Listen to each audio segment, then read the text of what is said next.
Sound, take 7, action. पहले सुरेंद्र राजपूत, मैंने शुरू में बताया 70% सीटों पर वोटिंग खत्म हो गई है। आपको क्या लग रहा है, क्या हो रहा है इस बार ईवीएम में? अभी बताता है भाई, अभी बताता है, अभी किया ना, अभी बताता है।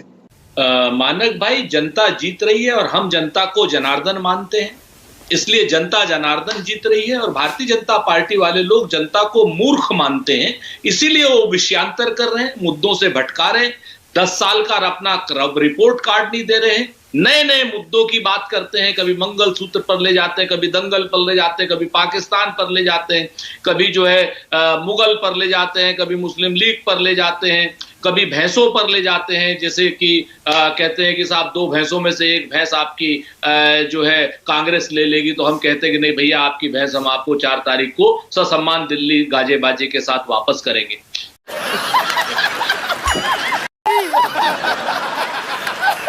तो ये सारे के सारे मुद्दे, कभी वो 4% आरक्षण पर ले जाते हैं कि साहब वो ये तो कांग्रेस ने दे दिया था, तो जब हम उनको याद दिला देते हैं कि साहब टीडीपी जो भारतीय जनता पार्टी की सहयोगी है वो भी वही आरक्षण दे रही है, और एसडी देवगौड़ा जो है वो भी वही मंडल कमीशन का आरक्षण दे रहे हैं, और हम भी मंडल कमीशन के आरक्षण की बात कर रहे हैं, मंडल कमीशन में जितनी जातियां हैं।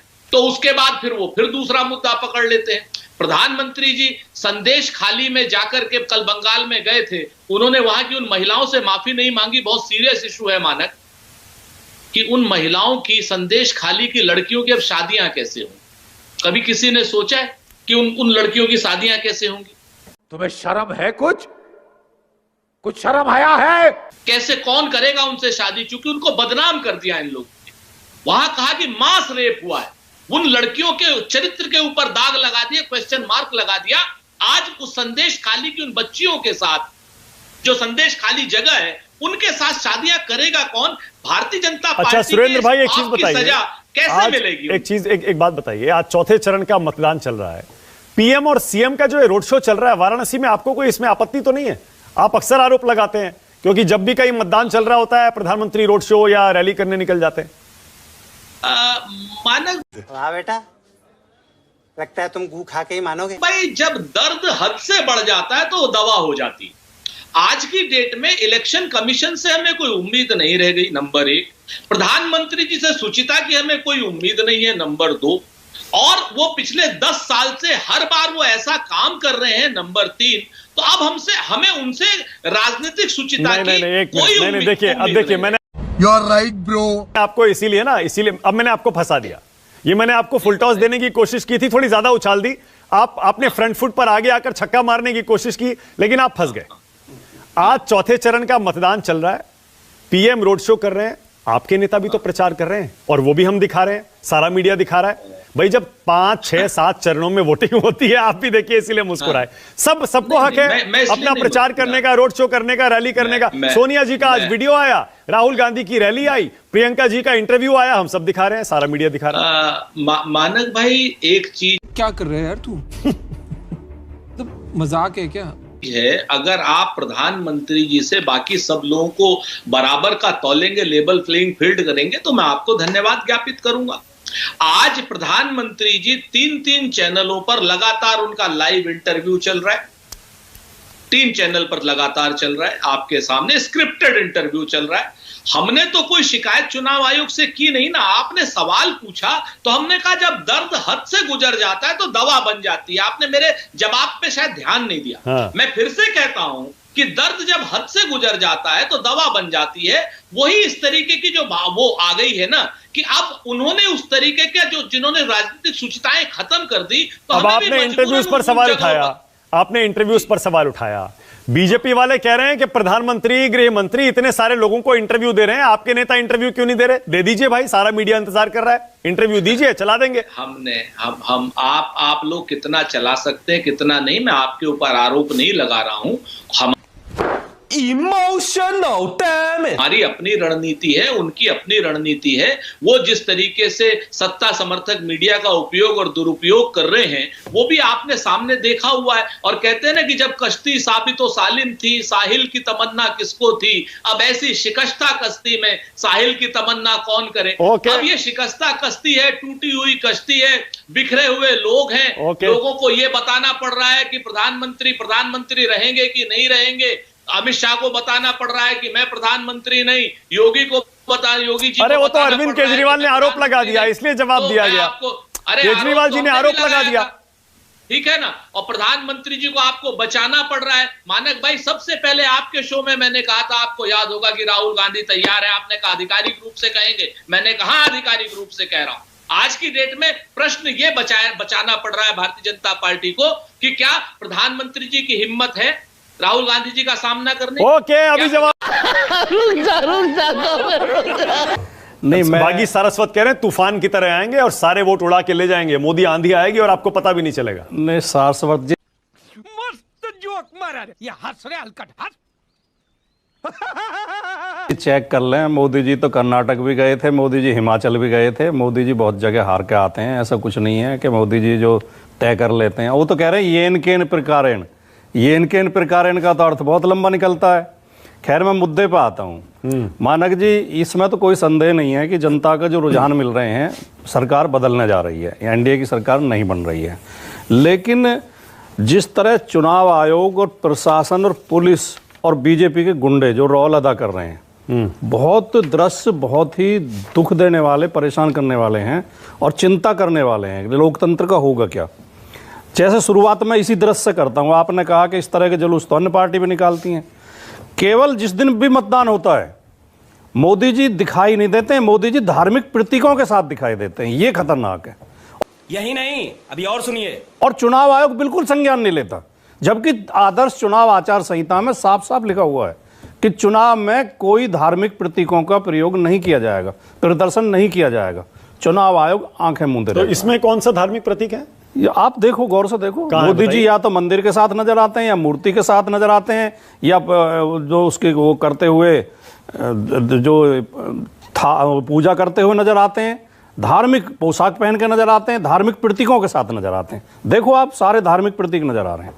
दूसरी बात, जो दूसरा दृश्य जो उद्वेलित करता है, चिंता परेशान करता है, लखीमपुर खीरी में केंद्रीय गृह मंत्री रहे हैं अजय मिश्र टहनी, जो वहाँ प्रत्याशी हैं, वो छोटे छोटे बच्चों को लेकर बूथ में घुस गए। उन बच्चों से बटन दबा रहे हैं ईवीएम का। वीडियो है मौजूद सोशल मीडिया पे।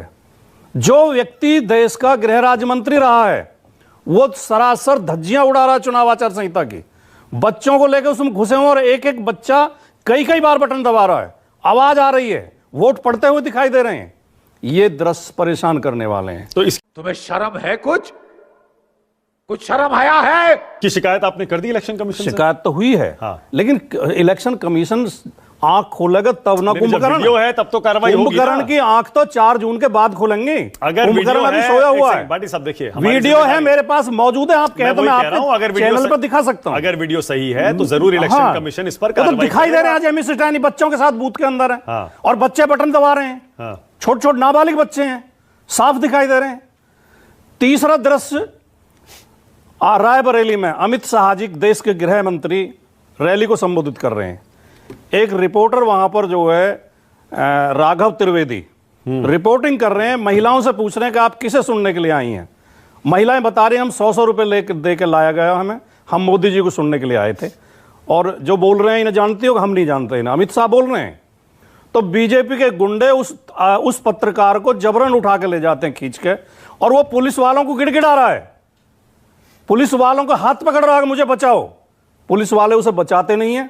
बीजेपी के गुंडे उसे मंच के पीछे ले जाते हैं, उसकी बुरी तरह पिटाई करते हैं।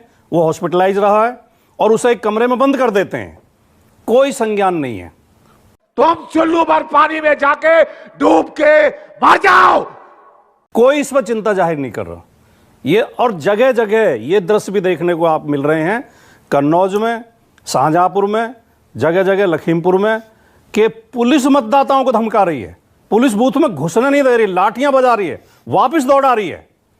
और जो सुब्रत पाठक है कन्नौज के कैंडिडेट बीजेपी के, उनके भाई मतदाताओं को धमकाते हुए उनका वीडियो भी चल रहा है, छोटू पाठक, सुब्रत पाठक के भाई। तो ये जो दृश्य हैं, अब पर मैं आपसे ये उम्मीद करता हूं मैं कि एक बात और सुनिए भाटी साहब, मैं आपसे ये उम्मीद करता हूं कि जितनी भी ये शिकायतें आपकी हैं, ये सारी शिकायतें आपने इलेक्शन कमीशन तक पहुंचा दी हैं। जरूर पहुंची हैं, हर जगह जिला निर्वाचन अधिकारी को और वहां पर आरओ को सबको रिसीव कराई गई हैं, लिख के दी गई हैं और सोशल मीडिया पे भी मौजूद है। स्वतः संज्ञान भी चुनाव आयोग ले सकता है। Okay, all right. अब जब हम इस तरह की शिकायत करते हैं तो आरपी सिंह जी तो भले आदमी है, ये शायद नहीं कहेंगे इस बात को, अच्छे इंसान है। बीजेपी के प्रवक्ता अक्सर ये कहते हैं बहाने ढूंढ रहे हैं हार के, बहाने ढूंढ रहे हैं, हार दिखाई दे रही है। कहीं इस तरह का अन्याय हो रहा हो तो क्या शिकायत ना करें? देखिए, ये जो बीजेपी कर रही है और प्रशासन की मदद कर रहा है, जनता माफ नहीं करेगी। 3-4 चीजें, बड़ी गंभीर बात हुई आपके डिबेट में, बहुत शुक्रिया। आरपी सिंह जी, हम बिल्कुल स्वाति मालीवाल के उस पर चुप नहीं है। और अगर कोई किसी से भी दुर्व्यवहार, किसी महिला से दुर्व्यवहार हुआ, आपकी सरकार में हुआ हो, मेरी सरकार में हुआ, आपकी सरकार में, किसी में, आपका मतलब आप पार्टी की सरकार में हुआ हो, बिल्कुल क्षमा के योग्य नहीं है। दिल्ली की पुलिस होम मिनिस्ट्री के अंडर में है। आपकी हिम्मत हो, हैसियत हो, हौसला हो, सेल्फ कॉग्निजेंस लीजिए और उसको दोषियों के खिलाफ कठोर से कठोर कार्रवाई कीजिए। लेकिन अगर आप स्वाति मालीवाल जी की सारी बातों को सच मानते हैं तो स्वाति मालीवाल जी की उस बात को भी सच मानिए कि भारतीय जनता पार्टी के गुंडों ने उनकी कार को रोक करके मोलेस्टेशन किया था और वो जो सारे के सारे भारतीय जनता पार्टी के कार्यकर्ता थे जो उनकी कार रोकी थी उन्होंने, और उनको भी लेकर के आप वही क्या नाम दलील रखिए और उनको फांसी पर चढ़ाइए, स्वाति मालीवाल को जिन्होंने सरे बाजार छेड़ा था, जिसका वीडियो फुटेज भी उसमें कहा गया था। वाह मोदी जी, वाह वाह। नियम एक रखिए, चाहे किलो में तौल लीजिए, चाहे लीटर में माप लीजिए। हम तो कहते हैं कि अगर वो वैभव जो अरविंद केजरीवाल का पीएस है उसको भी फांसी दो अगर वो कहीं उसने कुछ गड़बड़ किया है, और अपने गुंडों को भी फांसी दो। नंबर 1। नंबर 2, हम संदेश खाली की बात मैं बता दूं, आरपी सिंह जी, आप भी बहन बेटियों वाले हो, हम भी बहन बेटी वाले। किसी के भी घर की महिलाओं को अगर कोई झूठा फंसा देगा और ये आरोप लगा देगा कि इन लड़कियों की इस मोहल्ले में तो बलात्कार हुआ है, तो उस मोहल्ले की लड़कियों की शादी करना मुश्किल हो जाता है। हम गांव घर वाले लोग हैं, यहां पर जितने लोग बैठे हैं 2 मिनट के लिए अपनी अपनी पार्टी का जो आवरण उतार दें और पूछें कि जिस मोहल्ले में ये हो कि नहीं साहब यहाँ पे इस मोहल्ले में मास रेप हुआ, उस मोहल्ले की लड़कियों से कौन शादी करेगा? भाटी साहब भी बैठे हैं, गांव घर वाले हैं। ये बाकी तो आप संदेश खाली में प्रधानमंत्री ने इतना बड़ा झूठ, इतना बड़ा पाप किया है भारतीय जनता पार्टी ने, ये क्षमा के योग्य नहीं है, नरक जाएंगे लोग। मैं आपको बताऊं, ये झूठ का मैं आपको बताऊं। तीसरी, इतना छोटा पहले कभी नहीं हुआ होगा।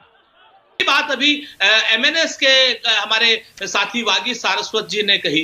वागी सारस्वत जी की पार्टी एक भी सीट नहीं लड़ रही और हम कहते हैं कि हम आपको बताते हैं मानक भाई, आप ही का चेहरा, आपका मतलब मीडिया का चेहरा। 1000 घंटों में एक स्टडी आई है, बाकायदा किसी एक प्रतिष्ठित एजेंसी ने की है।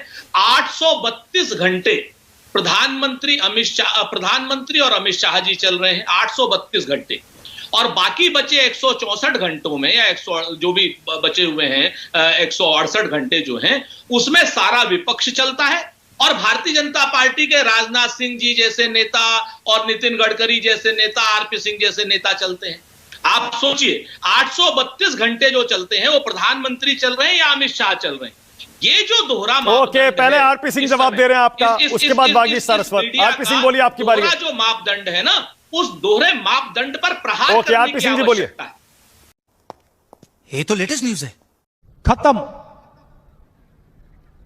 Bye bye, tata, goodbye, गया।